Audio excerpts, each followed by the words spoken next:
Want to have the overall information of General Training Writing Task 1? Then be with us till the end.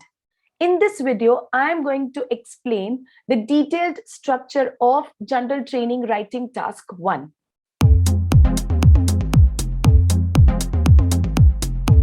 If you find this video informative, then please like, share, and subscribe IELTS Material YouTube channel. Hello everyone, this is Yesha, your IELTS expert from IELTSmaterial.com, helping you to prepare for IELTS test, write correct answers, and get higher band score in your IELTS examination. Now let's discuss the detailed structure of General Training Writing Task 1. IELTS Writing Task contains two tasks. Task 1, and we are discussing General Training Task 1. The General Training Task 1, the Task 1 has 20 minutes to give your response. It has to be written at least with 150 words, and it is called as letter writing. So you have to make sure that you work according to the time management. You will be given only 20 minutes to complete this task. This is the first task of writing module. The IELTS writing module is assessed according to 4 marking parameters. The first one, task achievement. This actually analyzes how well you have understood the question. If the question is related to formal letters, then you have to make sure that you present your answer formally. If the question is related to informal letters, then you have to ensure that you write the letter informally or casually. The point is that task response or task achievement analyzes or evaluates how well you have understood the question. Coherence and cohesion is the second parameter, which actually analyzes the organization of your answer. It majorly requires the connection between the ideas with the help of different cohesive devices, that is linkers and connectors. The next one is grammatical range and accuracy. The different sentences, or I would say the different sentence structures, actually contributes to grammatical range. You are able to use simple sentence, compound sentence, and complex sentences along with passive sentences, and this shows your grammatical range. You present a blend of different structures in your paragraphs, or I would say in your answer. Accuracy means you're not making any grammatical error. Vocabulary range and accuracy. As I have mentioned before as well, vocabulary range doesn't mean that you need to use advanced level of vocabulary. You can get 8 bands, you can get more than 8 bands, even with simple language, but that should ensure, the answer should ensure that it does not have any words repeated often.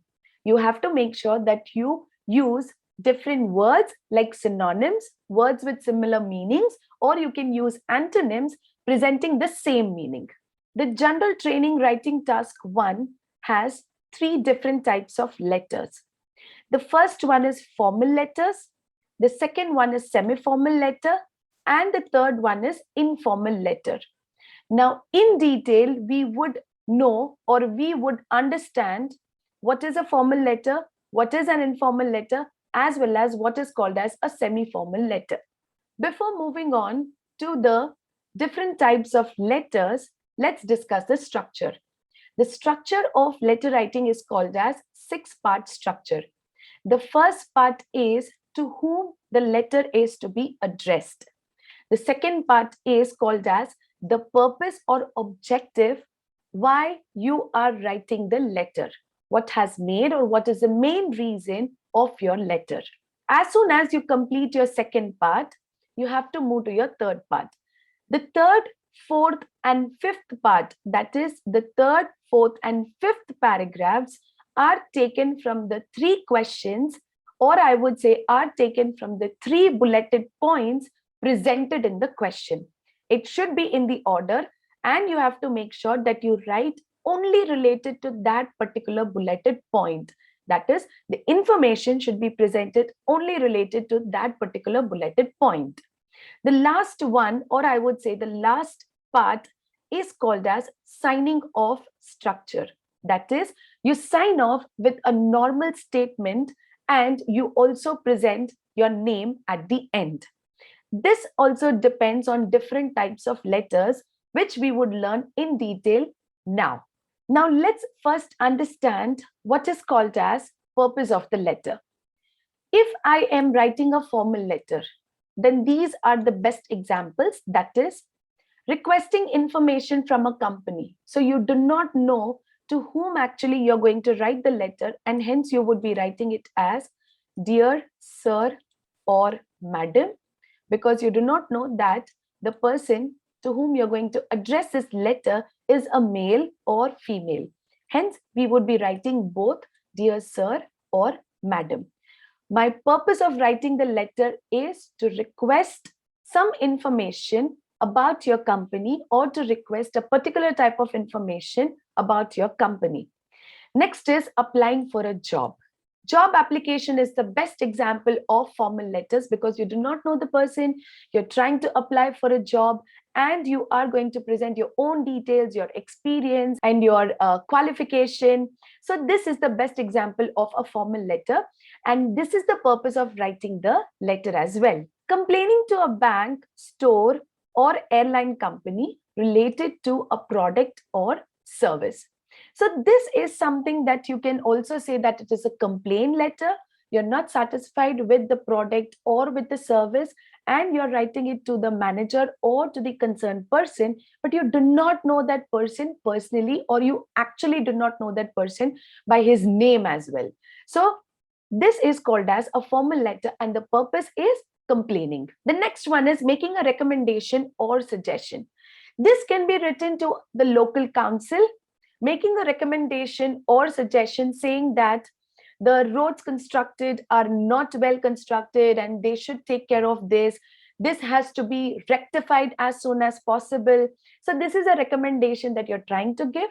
And another example can be the nearby park is to be redeveloped into a society, into a residential area, and you are recommending not to do that, or the redevelopment should not happen because this is the only park in the neighborhood and children would actually miss the park, children would actually miss the play area, and you are recommending the local council not to be, not to take the step or not to move forward with this particular project.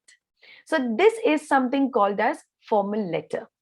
Let's consider semi-formal letter. Semi-formal letter is actually written to a person whom you know, but you do not know him personally. You just know his name, or you know that he is the concerned person or he is the designated person. You have to write this letter to this particular person. So complaining to a landlord, you know your landlord, but you do not know him personally. So obviously you might be knowing his name. So you can write it as Dear Mr. Thomas. And in this manner, you're saying that you know this person, but you do not know this person personally. And that is why this is called as a semi-formal letter, because you will be taking up the concept or you will be taking up the writing part formally. Now, explaining to a neighbor. So there is some miscommunication between you and your neighbor, and you're trying to make him understand, clear out the misunderstanding, and you are trying to settle things with your neighbor. The next is asking a professor for permission. So this is something like, you know your professor and you want a month's break, or you want to visit your home country, and you have to get the permission of your professor, and that is why you're writing the letter. Why am I trying to explain you this much is because I'm trying to explain you the purpose of the letter, as well as the difference between the different types of letters. The last one is informal letter, and this can be to your friend, to your relative, and this also can be to your cousins. The point is, you know this person personally, and you can use a casual language. But casual language does not mean that you can just go out of the box and write. You have to maintain some formality in terms of writing. So here you can use the friend's name directly, like Dear Parish. And in this manner, you're trying to present the name. You can also write Dear Mona. So directly, the name should go directly because it's an informal letter. Inviting someone you know well, so you're trying to invite your friend for a housewarming party, for a birthday party, or for any other celebration. Thanking your friend for any purpose, apologizing to your friend because you have made a mistake and you feel that you should apologize, asking for advice, you would like to take up a dance class or you would like to join a dance class and you want your friend's advice and you're seeking advice. So all these types of letters would go under the category of informal letters. Now let's understand the types of letters with the example question. The first letter that we are going to consider is formal letter. Let's read the question. You are looking for a full-time job. So this is a job application letter. Write a letter to an employment agency. Your letter will introduce yourself, explain what sort of job you would like, say what experience and skills you have.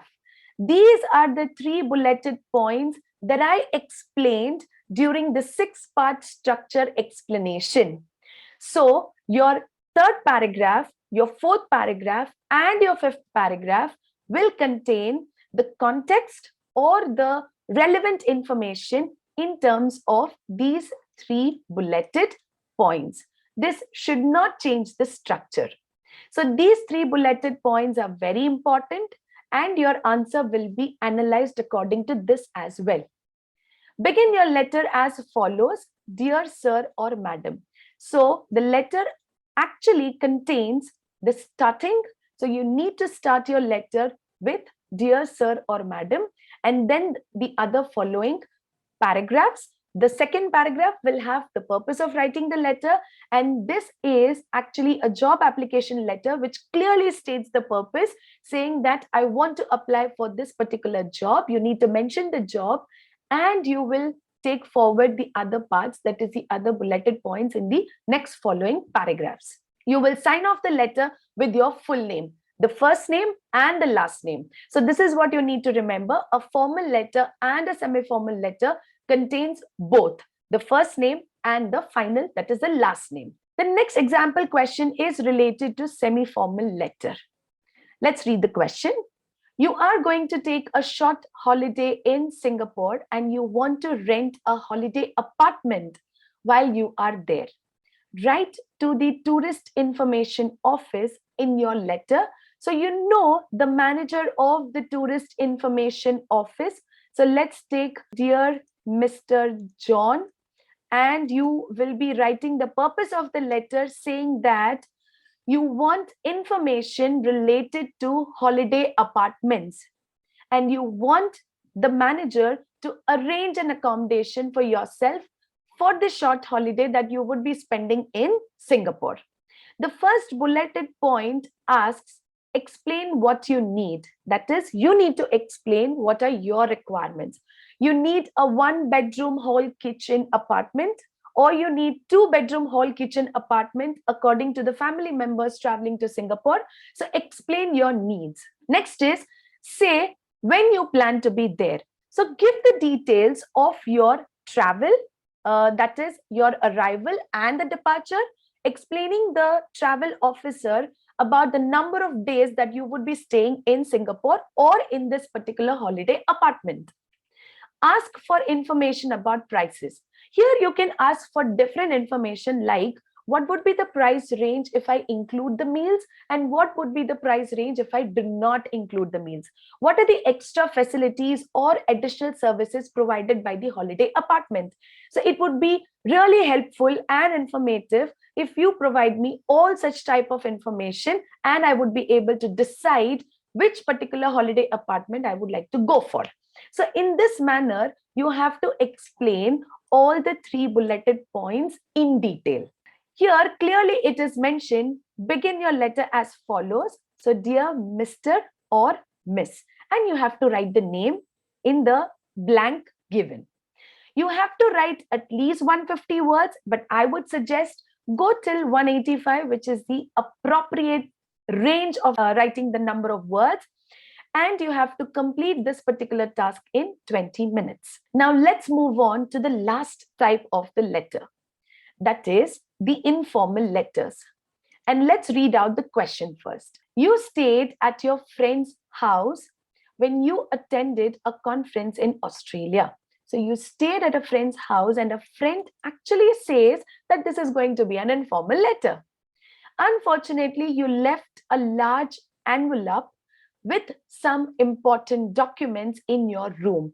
This large envelope is very important to you as it may contain confidential documents of your official organization or your office. Write a letter to your friend. So when the question says write a letter to your friend, this clearly states that this is an informal letter. And here you can use different ways of writing or different ways of addressing your friend casually. Now, in this letter, what do you need to present is the first bulleted point, thanking your friend for the stay, for his welcoming gesture, the way he took care of you and also provided the facilities that you wanted. Describe where you left the envelope.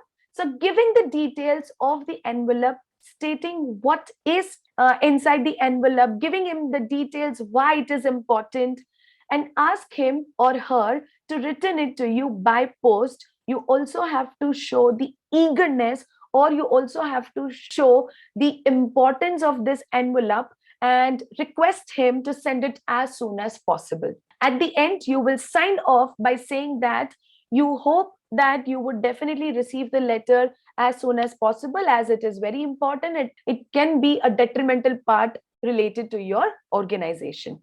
Now, begin your letter as follows. So it has only dear, and you will be writing your friend's name in the place of the blank.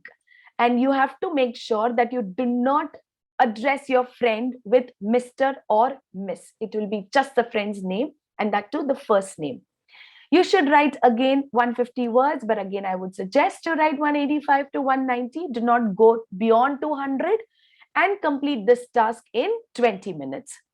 This letter will have the end part. That is, it will have only your first name in the ending of the letter. Only your first name, because it is a letter to your friend. It's an informal letter. So again, let me just clear out. When you are writing a formal letter or semi-formal letter, you have to write both, the full name, that is the first name as well as the last name. But when you are writing an informal letter, it is completely fine if you present only your first name. I hope the 6-part structure of the letters will help you in writing an organized answer. If you think that this video has been effective in making you understand the 3 different types of letters and its structure, then please let us know about the same in the comment section below. For more free IELTS learning, do follow our channel. And for this video, do not forget to like, share, and subscribe to be updated with the IELTS exam updates. Thank you.